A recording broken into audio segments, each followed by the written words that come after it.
Hello and welcome to the collaboration between myself, Ashton Hayes from the Becoming an AMHSW Podcast, and Marie Vakakis from the Inside Social Work Podcast.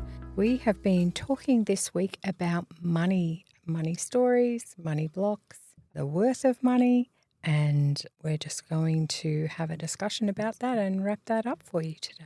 I can't help but have that song in my head, that money, money, money. Is that really old? It is an old song, isn't it? It's like from 80s or... Yes, where did that come from? I don't know. I'm picturing some sort of scene in Pretty Woman maybe. I'm not sure. Anyway, money is an unavoidable part of running a business. Mm-hmm. It's also an unavoidable part of adulting because we need money to buy stuff, to live, to pay for expenses. We work to earn money. We pay off student loans. It is a topic that impacts almost every single part of our life, and yet something we don't often talk about, something that we even hesitated to we knew it was an important thing to discuss, and we wrestled with the kinds of topics versus being spontaneous versus unpacking things live so you could hear our sort of first draft, and I think we landed on a little bit of everything. Mm-hmm. How has this week's topic or theme landed with you? What have you been digesting or mulling over as we talk about money beliefs, money stories, myths around social workers and charging, thinking about the future, investing, the gender pay gap, gender expectations around low-paid work? A lot of things have come up on and off air. What's sort of bubbling away for you? What are you kind of chewing on or digesting? I think I am thinking about some of the old-fashioned ways of managing money versus some of the contemporary ideas around existing in a capitalist society. And I think there's space for the old and the new. I think transparency around money is key. The concept of money as being an entity in terms of it being good, evil, anthropomorphized in some way is really damaging because people perceive it through the lenses through which they, grew up, family of origin, and the experiences in their environment around them. And that can be so impactful on how you move through the world and how you relate to money. I think that in relationships, money is important. I still think that people get embarrassed or shy of speaking about finances and how that looks. You mentioned in one of the episodes about couples talking about money, and this concept of it being unromantic to decide on how finances are going to be distributed through the relationship is very problematic and leads to situations of potential financial abuse and ultimately can be very damaging to relationships. But I also think the gendered idea of money is something that we need to speak about a little bit more, where women are traditionally paid less and that women often don't speak up, ask for pay increases or ask to be paid what they're worth. There's so much in that. I think that transparency around money is definitely a big part. As you're talking about couples, I think trying to think about what you think is fair is a really important one, and how you divide costs. And that changes when children are in the picture. And it also changes if people go through periods of illness or study. How do you collectively pull money together? And some of the early finance, literature that I consumed had this idea of if you're de facto or married, it's one dessert, two spoons. Mm-hmm. Stop seeing it as mine, yours, tit for tat kind of thing. But this idea of money holding beliefs as well really stuck out to me around how some people feel if their female partner out-earns a male partner. There's maybe feelings of inadequacy or judgment. There's maybe old notions of being a provider. It's confronting maybe to masculinity, or some jobs people won't apply for because they feel like, well, if that's this pay bracket, I'm not skilled enough. That's only for really smart people. So our beliefs about money, the stories we tell ourselves, change the opportunities we expose ourselves to. We talked about putting a hat in the ring, but more of what holds us back in an earlier episode. And I don't know, they're ongoing conversations and thoughts. And I've been really fortunate to find some really good coaches along the way who have done some work on money stories. But if you're not that far along in your business or in your life, you can DIY some of this. You can do a lot just by thinking about and asking each other or yourself, where did my beliefs about money come from, my work ethic, talking to your partner about what their beliefs of money are. Some places through your EAP program or through your superannuation, you can use sometimes, depending on your package, that money for a financial advisor. So there are ways to improve financial literacy. I think it's a really important thing because then it helps you understand so many of these other things and feel more confident to have the conversations, even if you don't know where it's going to lead. Starting them is really helpful. I think you're so right. And I think there are a couple of things that I would tell my younger self. The first is that always have your own bank account. So irrespective of whether you have a joint bank account or shared bank account or shared access to money, no matter what, you should have your own bank account as well. And what you do with that is up to you. But it means that there is a level of independence that gives you opportunities. The second thing is, as I come to a period of my life where I think more about retirement, I mean, not yet. There's still a bit of go in me yet, but I can see it in a way that I didn't see it, 15, 20 years ago. And that is to absolutely put money into your super. And obviously I'm not a financial advisor, but think about the fact that one day you will be retiring. And to retire well, you do need to have access to money. I was watching a TikTok the other day where there were women interviewing people in the street. How old are you? How much do you have in savings? And, there were varying answers. There were a couple of older chaps that spoke to having a couple of million in saving. And then there was a woman who said that she was 70 and she was just coming from work. She was still working full time. She was hoping to buy a property, but she hadn't been able to save the deposit to date.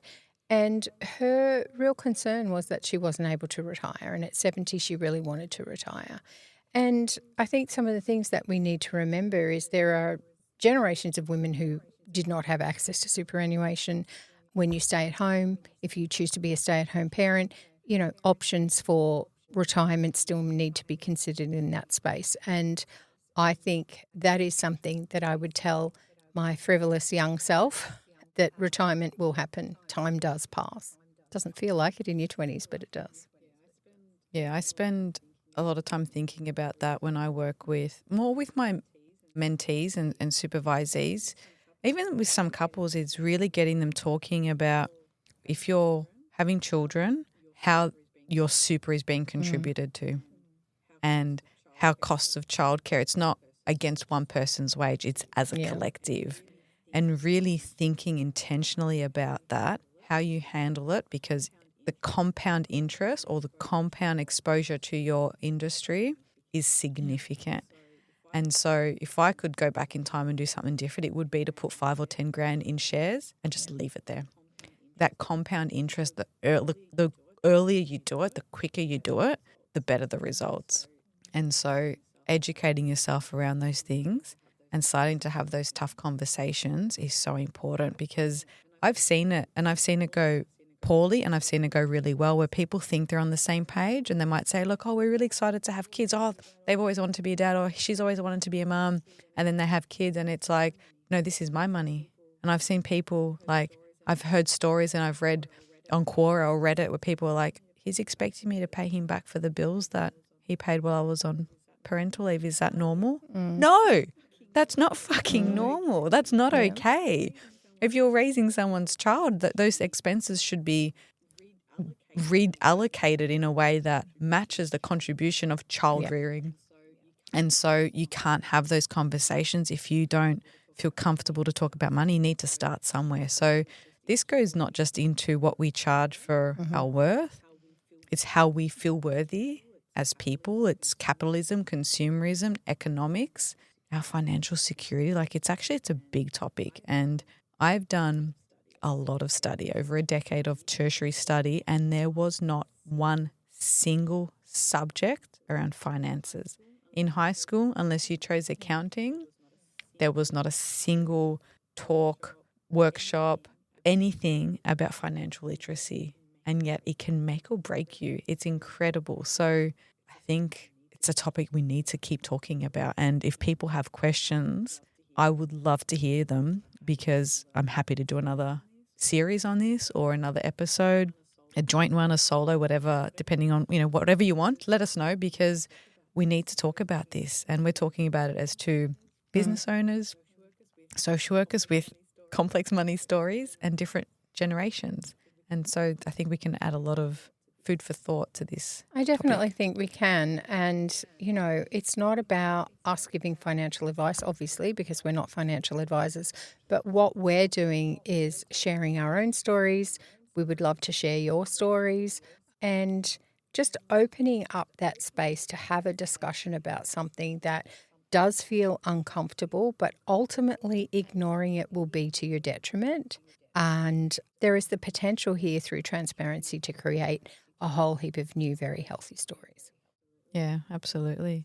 Anything else come to mind as we digest this week's topic? I think just go gently with yourself around money. It can be a scary topic. I think also reframe the way you talk about it. So I hear a lot of people saying things, I don't really understand money, or it's not really my thing. And I'm guilty of saying to social workers all the time when I'm adding up their hours for mental health accreditation, I'm not a mathematician, I'm a social worker. But ultimately, if we reframe the language and say, this is a topic that I'm interested in and that I'm learning more about, you are more inclined to engage positively with it than saying, I don't know anything about it. Do you think it's an uncomfortable thing for someone to actually say, oh, no, but I'm good with money? Like maybe there's a judgment in actually not saying, oh, I'm bad with money, or I don't understand finances. Like maybe it goes into that do-gooder, you should do it for free, money's not so important, you do the work you love. Maybe there's actually something that people might find confronting if you said, yeah, I invest. I've learned about interest. I negotiated my interest on my home loan. I'm thinking about diversifying my portfolio. Of course I'm thinking about retirement. Like, do you think that might catch some people off guard? Like it's some other world out there somewhere that they shouldn't talk about? Yeah, I absolutely do. And I think if you know someone like that, make friends with them. They're going to be able to tell you all kinds of fabulous things. Is that why you're friends? 100%. You just want my fancy camera.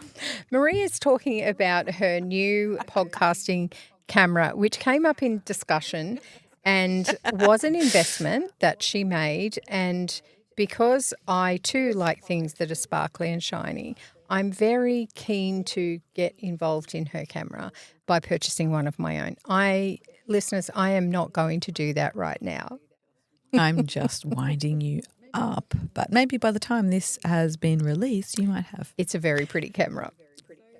So money stories, money beliefs. If you were to give people a sort of takeaway from this, so if they've listened to this series, maybe they want to listen to it twice over and pick up different things. If they were, I don't know, in the car driving, or they kind of on their walk, which most of us tend to listen to podcasts while we're doing something else, what's one thing that you might encourage people to consider when the podcast episode ends, if they want to take an actionable step? I would really recommend reviewing your money stories. Involve yourself in the journaling prompts that are very specific to money stories, money blocks. Be gentle with yourself about it, but we are social workers. Critical reflection is core to what we do and how we operate. You can definitely incorporate money in that, and I believe that it will serve you well. What are some of the prompts? Like, we'll pop a link to that in the show notes, but what are some of the prompts that, like, what kinds of things are we hearing? Things like people with money are bad. What were you told about money when you were a child? Was money scarce or abundant? Were you taught that money was good, evil, or otherwise? I think that's one of the most important things. The attributing of a characteristic to money contribute to avoidance, and that, of course, can contribute to a diminished literacy, which ultimately will serve you to understand how money works, how it can work for you, and how you can have a lifestyle that suits you. Yeah. So maybe thinking about what are your money stories. Mm. And if you need some more granular things, Ashton has a prompt, journaling prompt guide. Yeah. I would encourage you to talk to, like your partner or housemates or anyone. Even be honest, I was listening to this podcast episode about money. I'm very big on overting things, and then just sort of saying, I had some thoughts about my money stories. I never considered it before, or this made me think about something else. So really just starting to open up the conversation. Like you said, what was money? Was it talked about in your family, and how? It's kind of like sex, right? Like what's talked about and what's not talked about sends a message. So was it we never talk about money, or was it you always saw your parents spend money and you never knew how they made it, or you always saw it go on credit and so that was what you did? Because sometimes we can overcompensate or we can surrender to the pattern. Yeah. So you might have grown up in a family that put a lot of stuff on credit card and you saw your parents go into heaps of debt. So you might have gone the complete opposite and been very careful about not spending more than you earn. Mm. Or you might have just seen that as that's just what you do and not realized that that's not serving you well and that it adds debt and you pay interest and you might not have even understood interest. So having some conversations around that and understanding, I would say, spend the time to understand where your money goes, how much is coming in and where it's going. Yeah. And you might need to painstakingly track it on a spreadsheet, go through your bank statement, pull it out as a CSV file, whatever, go on Etsy, get a pretty template if that's what you want, but don't spend too much money on it. And don't do it when you're your most tired. If this is something that is already hard and is new and it's uncomfortable, don't do it on Friday night when you're pooped. It's not going to work. Do it midday on a Saturday when you've had a sleep in, maybe a nice walk, a breakfast, spend a couple of hours and do it. So don't set yourself up to fail. Yeah. And do something with it. And if you have done something with it or this episode sparks something, let us know. We'd love to hear from you because I am sure Ashton is so passionate about helping other social workers, small business owners, even our clients feel equipped and confident and competent, and understanding our money stories and our psychological blocks around that is one piece of that I'm very keen on helping people understand more about. Yeah, I am too. Absolutely. It makes such a difference when you understand the stories, the blocks, and what you can do moving forward. So I think we might wrap it up there. Yeah. That's our week done talking about money. I hope you've enjoyed this mini series with Ashton Hayes from the Becoming an AMHSW Podcast. Becoming an AMHSW, the podcast. I should know it by now. I've said it so many times. And me, Marie Vakakis from the Inside Social Work Podcast. Thank you so much for having us in your ears this week, and we would love to hear from you. We want the validation, folks. So come on, let us know. Tag us in places. Reach out to us. Comment on LinkedIn. Don't just lurk. We want to know that this is helpful so that we can keep creating more stuff that you find useful, and it helps us feel warm and fuzzy. Thank you, everybody, for listening. And yes, do get in touch. We really want to hear from you. Thanks. Bye.